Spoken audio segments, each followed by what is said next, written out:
నమస్తే, welcome to 99 TV time to ask ప్రోగ్రామ్కి స్వాగతం. సీనియర్ జర్నలిస్ట్ సాయికృష్ణ గారితో. సాయికృష్ణ గారు నమస్తే. నమస్తే అండి. ఎప్పటి నుంచో ఊహిస్తూ వచ్చిందే Tarique Rahman is no way different from Muhammad Yunus Muhammad అనే దానికి కంటిన్యూయేషన్గా మొన్న ఆయన చైనా వెళ్ళి చేసుకున్న ఒప్పందం, లేదా చైనాయే ఈయన పిలిపించుకొని చేయించుకున్న ఒప్పందం.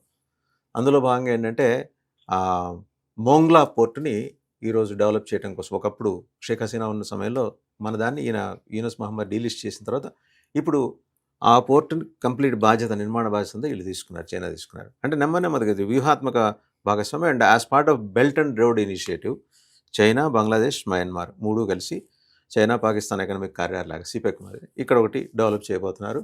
అందులో ఇది కూడా వచ్చేస్తుంది, ఈ పోర్టు నిర్మాణం కూడా.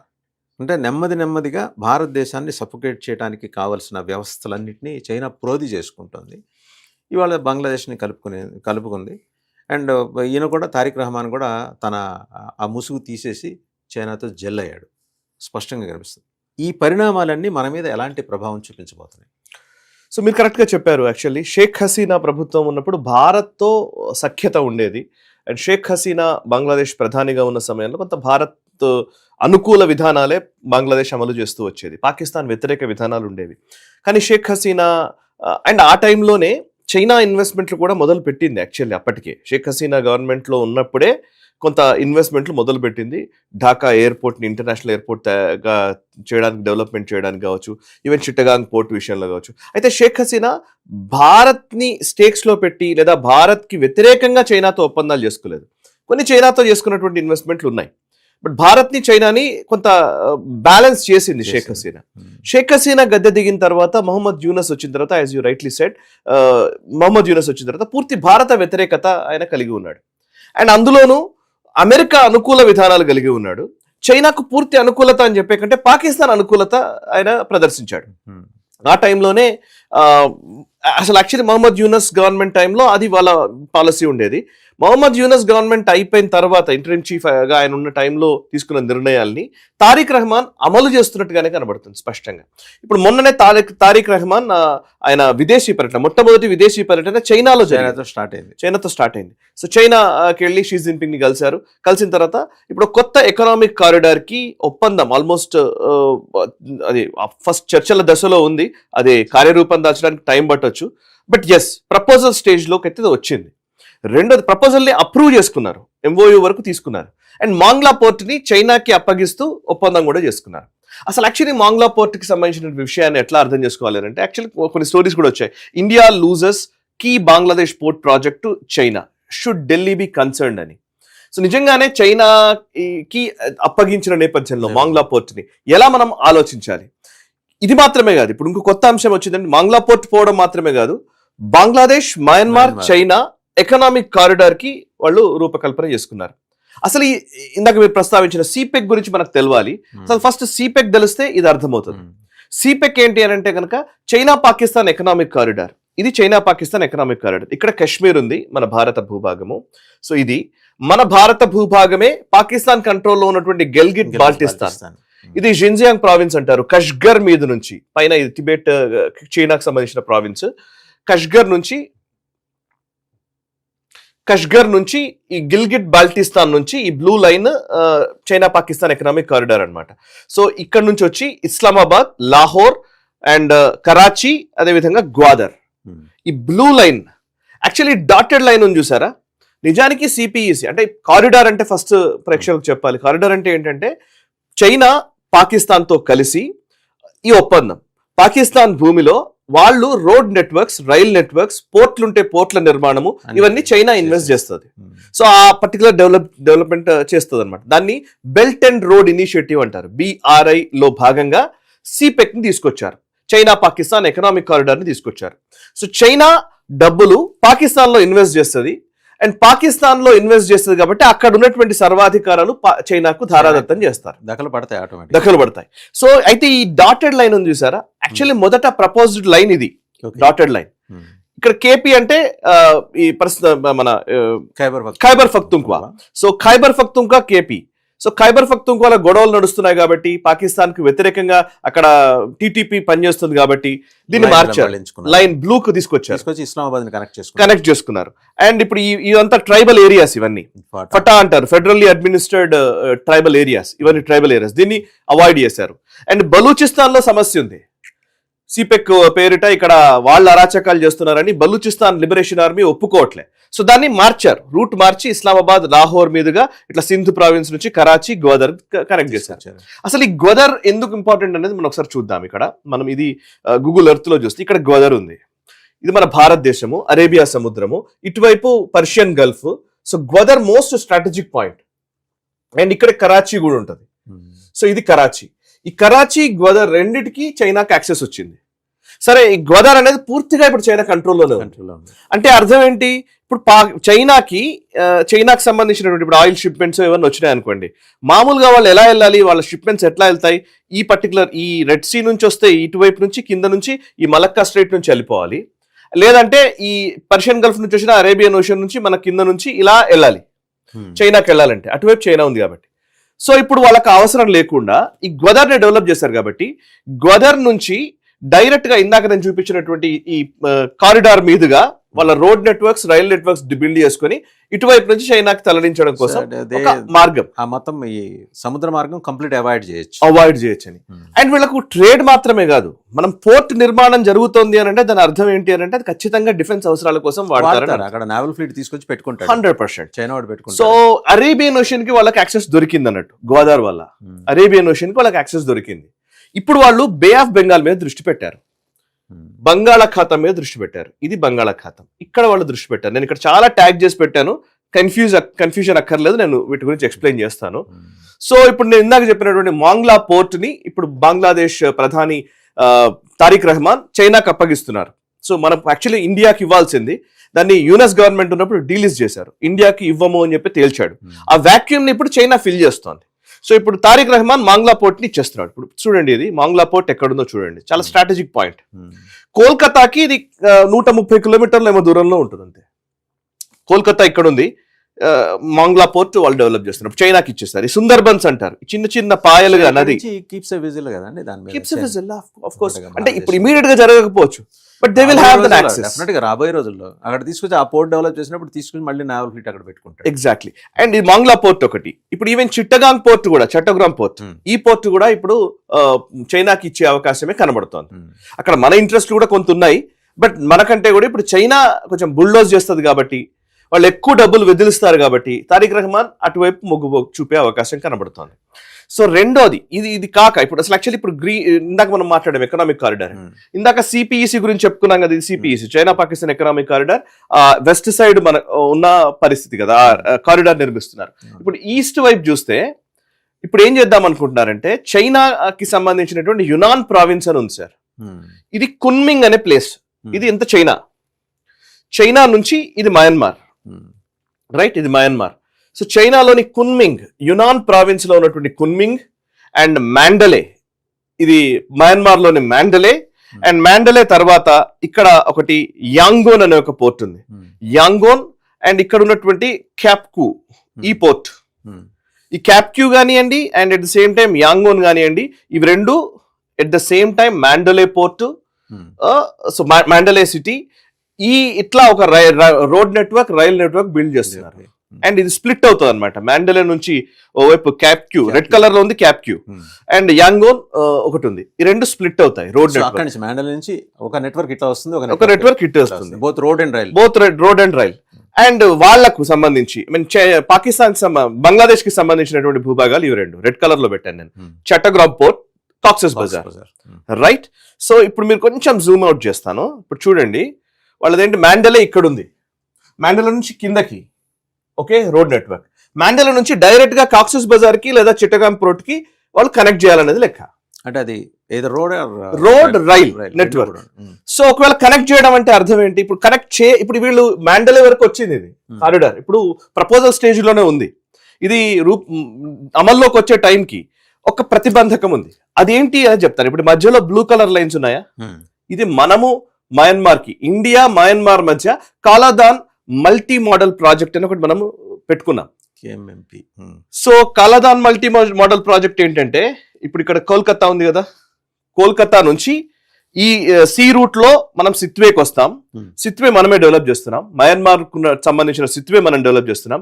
సిత్వే నుంచి పలెత్వా నుంచి ఇగో ఈ పార్ట్ మేక్వాకి, ఇది మేక్వా నుంచి మిజోరాం లోకి ఎంటర్ అవుతాం, మన నార్త్ ఈస్ట్ లోకి.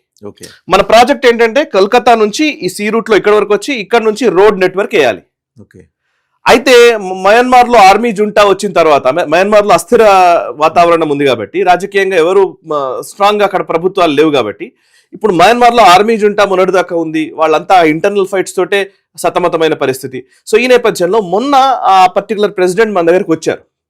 వచ్చినప్పుడు మనము దాన్ని స్పీడప్ చేయడం కోసం అని చెప్పేసి మనం ఆల్రెడీ ప్రయత్నం మొదలు పెట్టాము, స్పీడప్ చేస్తున్నాం.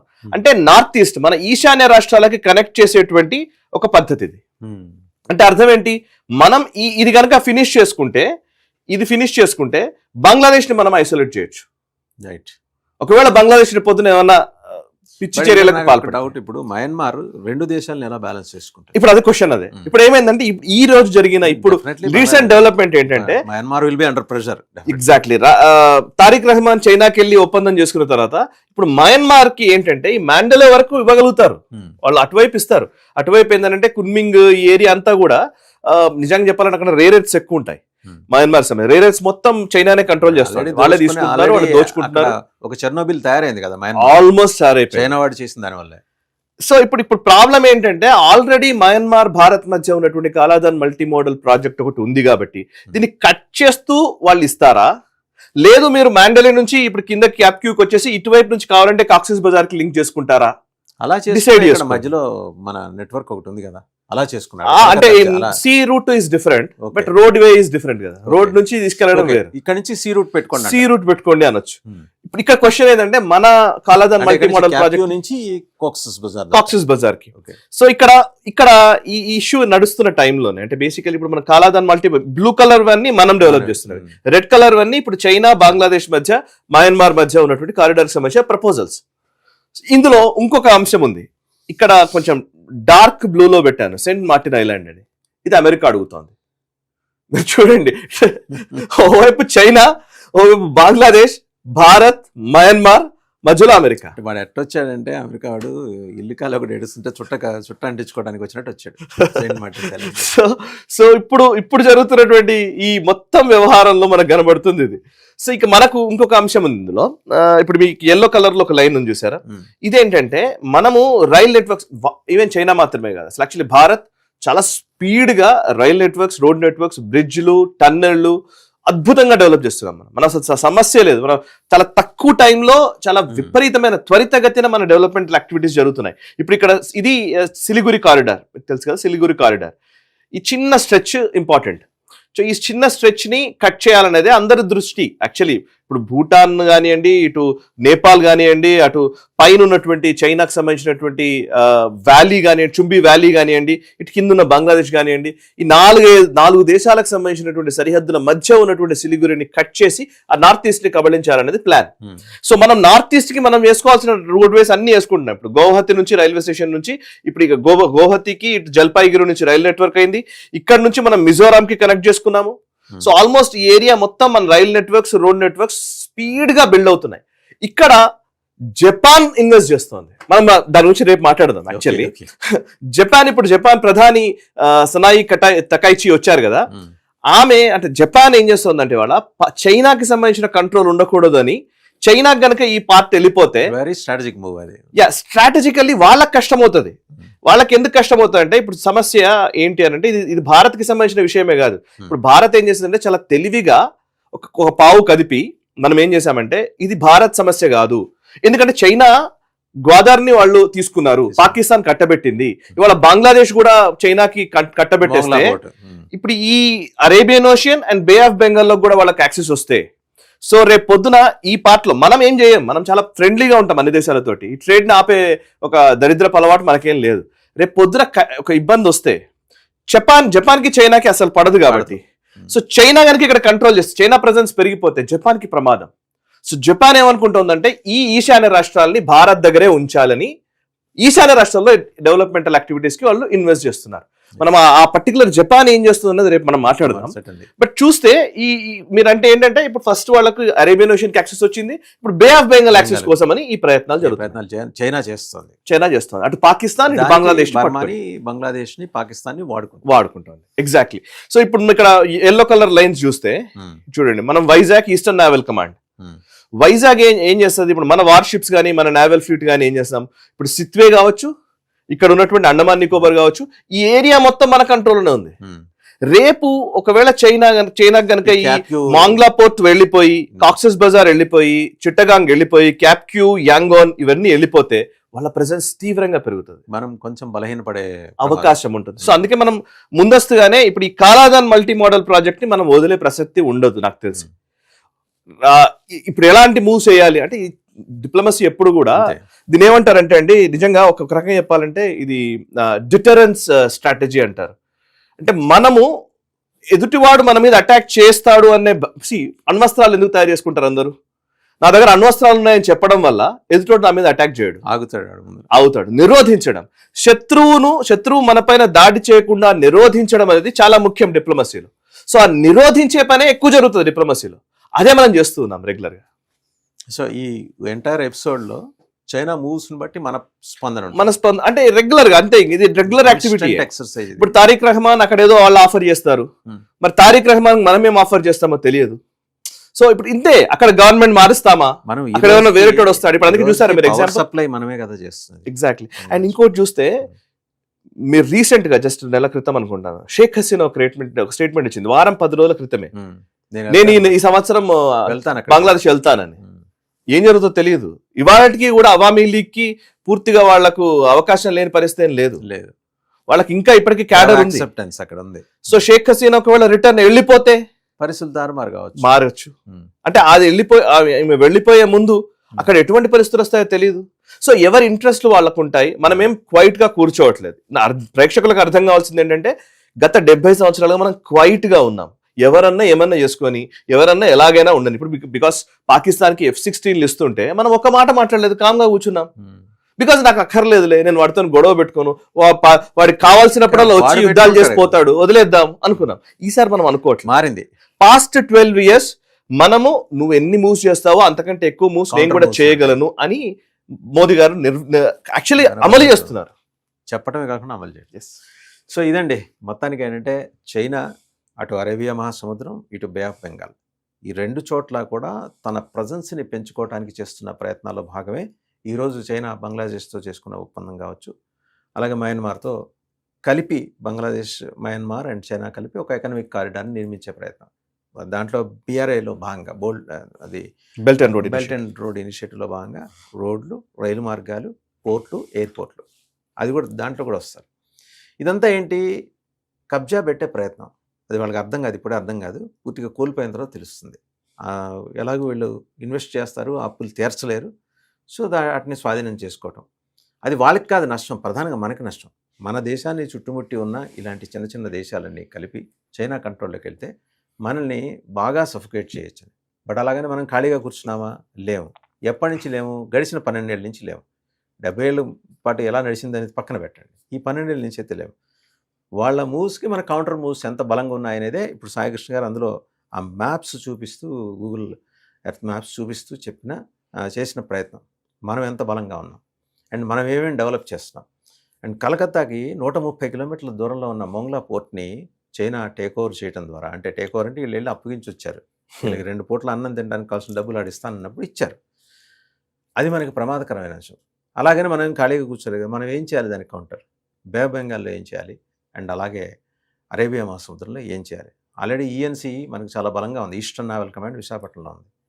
ENC ఆధ్వర్యంలోనే అక్కడ మనం 71లో ఘాజీని కూల్చేసింది. సో మన ప్రతిష్ట కానీ లేకపోతే మనకున్న ప్రతిభా పాఠవాలు కానీ తక్కువేం లేవు.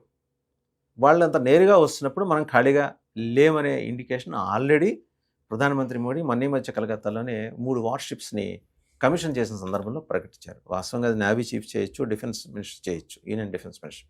ప్రధానమంత్రి వెళ్ళి చెప్పారంటే ఒళ్ళు దగ్గర పెట్టుకోండి అని చెప్పేసి ఈ దేశాల ద్వారా నాటకాలు ఆడే పాకిస్తాన్, చైనాలకి హెచ్చరిక చేయటం. సో వాడు సబ్మెరైన్లు పంపిస్తే ఆ సబ్మెరైన్లు డిటెక్ట్ చేసి ధ్వంసం చేసే టెక్నాలజీకి ఉన్న వార్షిప్స్ మనకి ఇప్పుడు 3 అక్కడ డిప్లాయ్ అయ్యింది బే ఆఫ్ బెంగాల్లో, 3 స్ట్రాటజిక్ లొకేషన్స్లో. సో మనము ఎంత బలంగా చేస్తున్నాము, అలాగే శత్రువుని కూడా ఎప్పుడు తక్కువ అంచనా వేయకూడదు. అందులో వాడు బలమైన శత్రువు చైనా డ్రాగన్ అనేవాడు. వాడిని ఒక దగ్గర నొక్కితే రెండో దగ్గర పెరుగుతాడు. సో వాడి మూవ్స్ని కూడా ఎలాగా మనం గమనిస్తూ ఉండాలి. వీటన్నిటికీ సంబంధించి ఇప్పుడు సాయికృష్ణ గారు ఎక్స్ప్లెయిన్ చేసిన ఈ మొత్తం ఎపిసోడ్ అనమాట. రేపు జపాన్ ఇక్కడికి వచ్చి పెట్టబోయే ఇన్వెస్ట్మెంట్స్ స్ట్రాటజిక్గా జపాన్కి అది ఎందుకు అవసరం అండ్ మనకి ఏ మేరకు ఉపయోగపడతాయి దాని మీద రేపు మాట్లాడుకుందాం. Thank you very much for watching time to ask program with Saikrishna గారు.